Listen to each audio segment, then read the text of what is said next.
নমস্কার বন্ধুরা, আমি আজ আপনাদের এমন এক গল্প শোনাব যা এক নাম প্রকাশে অনিচ্ছুক এক ফলোয়ার আমাকে পাঠিয়েছেন। এই গল্পটি শুধু এক বাঙালি পরিবারের নয়, বরং এই সমাজের চাপা দীর্ঘশ্বাস, একাকিত্ব আর নিষিদ্ধ অনুভূতির এক গভীর চিত্র। যারা এই ধরনের গভীর এবং আবেগপূর্ণ গল্প শুনতে ভালোবাসেন তারা আমার চ্যানেল সাবস্ক্রাইব করে রাখতে পারেন। আর হ্যাঁ, আপনাদের জন্য একটি সারপ্রাইজ আছে। গল্পের কোনো এক ফাঁকে আমি আমার ব্যক্তিগত ইমো নাম্বারটি দেব, তাই নাম্বারটি পেতে হলে পুরো গল্পটি মনোযোগ দিয়ে শুনতে হবে। আমার নাম তিলোত্তমা, বয়স প্রায় 40-এর কোঠায়। আমার স্বামী অরিন্দম একজন প্রতিষ্ঠিত ব্যবসায়ী। আমাদের এই ফ্ল্যাটটা শহরের অন্যতম অভিজাত এলাকার। বড় ফ্ল্যাট, সুন্দর সাজানো গোছানো সব আছে আমাদের, কিন্তু যা নেই তা হল শান্তি। অরিন্দম সারাক্ষণ নিজের কাজ নিয়েই ব্যস্ত, রাতে ফেরে অনেক দেরি করে, আর ফিরলেও তার মনোযোগ থাকে ল্যাপটপে বা ফোনে। আমি যেন এক অদৃশ্য খাঁচায় বন্দী। আমার এই ফ্ল্যাটের ছাদে রাতে তখন সব নিস্তব্ধ, শুধু চারপাশের আলোর ঝিকিমিকি আর নিজের অস্তিত্বের ভার। এই একাকিত্বই আমাকে তাড়া করে বেড়াত। আর এই একাকিত্বেরই সুযোগ নিয়েছিল আমাদের ছাদের প্রহরী শফিক। শফিক বছর 30-এর এক যুবক, গ্রামের ছেলে, শহরে এসেছে ভাগ্যের সন্ধানে।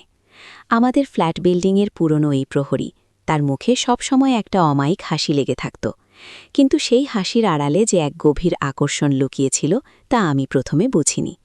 প্রথম দিকে রাতে যখন আমি ছাদে হাঁটতে যেতাম, শফিক তার ছোট্ট ঘর থেকে বেরিয়ে এসে আমাকে দেখত। কোনো কথা বলত না, শুধু তাকিয়ে থাকত।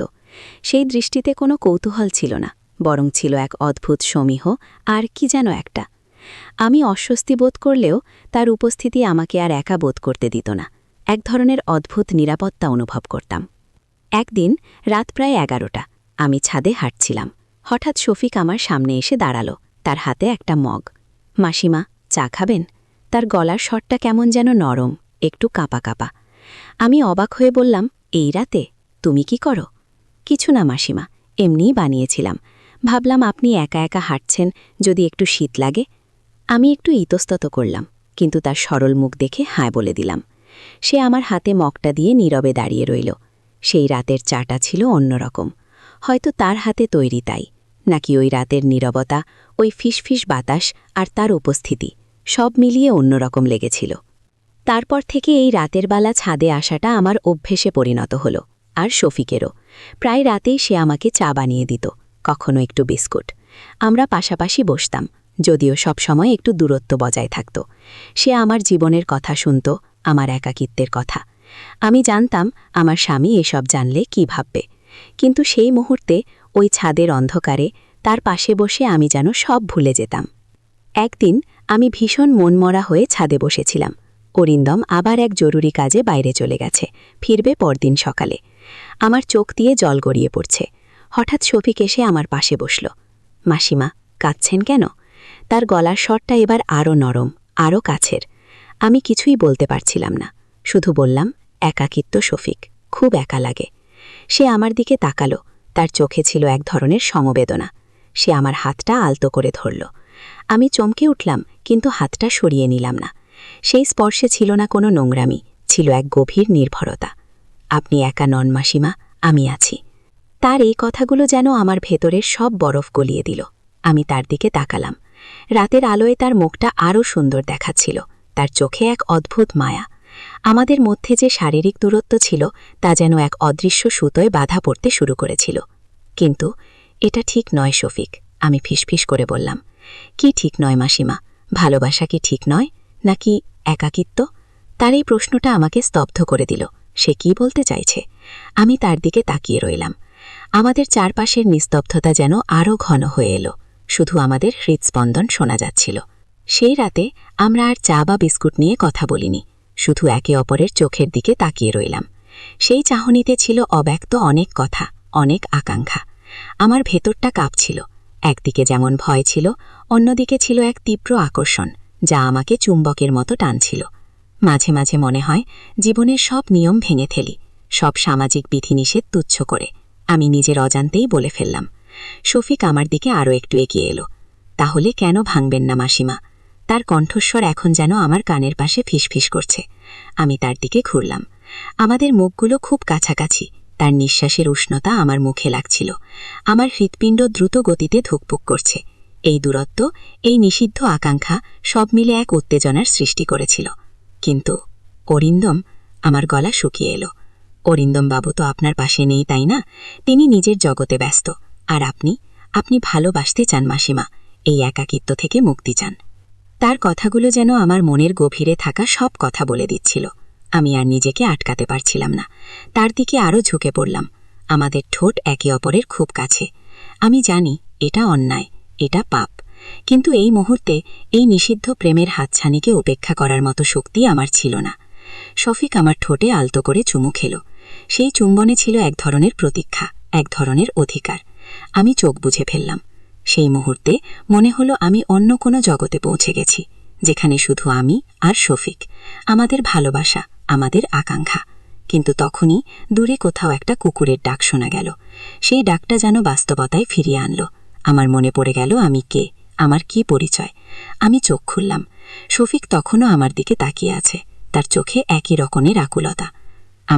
আমার যেতে হবে, আমি কাঁপা কাঁপা গলায় বললাম। শফিক আমার হাতটা ছাড়ল না। কাল রাতেও আসবেন মাসিমা? আমি উত্তর দিতে পারলাম না, শুধু নীরবে তার দিকে তাকিয়ে রইলাম।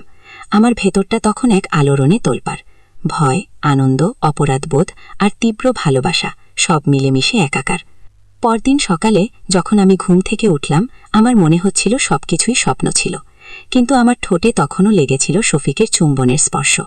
আমার মনে হচ্ছিল আমি এক নতুন জীবনে প্রবেশ করেছি, যেখানে সব নিয়ম ভেঙে গেছে। অরিন্দম রাতে ফিরল, যথারীতি নিজের কাজ নিয়ে ব্যস্ত। আমার দিকে তার কোনো মনোযোগ নেই। আমার মনে হচ্ছিল এই ফ্ল্যাটের দেওয়ালগুলো আমাকে চেপে ধরছে। আমি ছাদের দিকে তাকালাম। আমার মন সেখানে যেতে চাইছিল, যেখানে শফিক আমার জন্য অপেক্ষা করছে। সেই রাতে আমি আবার ছাদে গেলাম। শফিক আমার জন্য অপেক্ষা করছিল, তার চোখে সেই একই আকুলতা। আমরা পাশাপাশি বসলাম। এবার আমাদের মধ্যে কোনো দূরত্ব রইল না। আজ রাতে আপনি একা নন মাসিমা, শফিক বলল। তার কথা শেষ না হতেই আমি তার হাতে হাত রাখলাম। সে আমার দিকে তাকালো। আমি তার চোখে তাকিয়ে বলে উঠলাম, না, আমি একা নই। আজ রাতে আমি তোমার। শফিক আমার দিকে ঝুঁকে এলো, তার উষ্ণ নিঃশ্বাস আমার মুখে। আমি চোখ বন্ধ করলাম। তার হাতের স্পর্শ আমার সারা শরীরে ছড়িয়ে পড়ছে। আমি যেন হারিয়ে যাচ্ছি এক নতুন নিষিদ্ধ অনুভূতির অতলে। তখনই হঠাৎ আমাদের দুজনের কানে ভেসে এলো একটা তীক্ষ্ণ চিৎকার। শুধু তাই নয়, নিচে থেকে ভেসে এলো মানুষের কোলাহল। মনে হলো কিছু একটা হয়েছে। আমরা দুজনেই চমকে উঠে একে অপরের দিকে তাকালাম। কি হচ্ছে নিচে এই গভীর রাতে? শফিক দ্রুত উঠে দাঁড়িয়ে নিচে তাকালো। আমি তখনও তার পাশে বসে কাঁপছি। তার মুখটা ফ্যাকাশে হয়ে গেছে। কি হয়েছে শফিক? আমি জানতে চাইলাম। কিছু একটা গোলমাল মনে হচ্ছে মাসিমা, সে বলল। তার গলার স্বরটা কেমন যেন অজানা শোনাচ্ছে। আমি তার হাতটা ধরলাম। চলো নিচে যাই। কিন্তু শফিক আমার দিকে তাকিয়ে রইল, তার চোখে মুখে এক অজানা ভয়। না মাসিমা, আপনি এখানে থাকুন, আমি দেখছি। আমি কিছু বলার আগেই সে দ্রুত ছাদের দরজা খুলে নিচে নেমে গেল। আমি একা বসে রইলাম। সেই নিস্তব্ধতা, যা কিছুক্ষণ আগেও ছিল ভালোবাসার, এখন তা ভয়ের চাদরে ঢেকে গেছে। নিচে মানুষের কোলাহল ক্রমশ বাড়ছে। কি হচ্ছে? আমি কি ভুল করে ফেললাম? আমার এই নিষিদ্ধ আশ্রয় কি ভেঙে যাবে? আমি কি ধরা পড়ে যাব? আর শফিক, যে এতক্ষণ আমার সবটুকু কেড়ে নিতে চেয়েছিল, সে কোথায় গেল? কেন সে এভাবে হঠাৎ নেমে গেল? এই গভীর রাতে, এই কোলাহলের মধ্যে কি অপেক্ষা করছে আমাদের দুজনের জন্য? আমার একাকিত্ব কি আরো গভীর হবে, নাকি এই নিষিদ্ধ রাতই শেষ রাত হবে? বন্ধুরা, আজকের গল্প এখানে শেষ নয়। এই টানটান উত্তেজনার মুহূর্তে আমি আপনাদের বিদায় জানাচ্ছি। পরবর্তী পর্বে কি হবে জানতে হলে কমেন্ট করে জানান। আর আমার চ্যানেল সাবস্ক্রাইব করতে ভুলবেন না।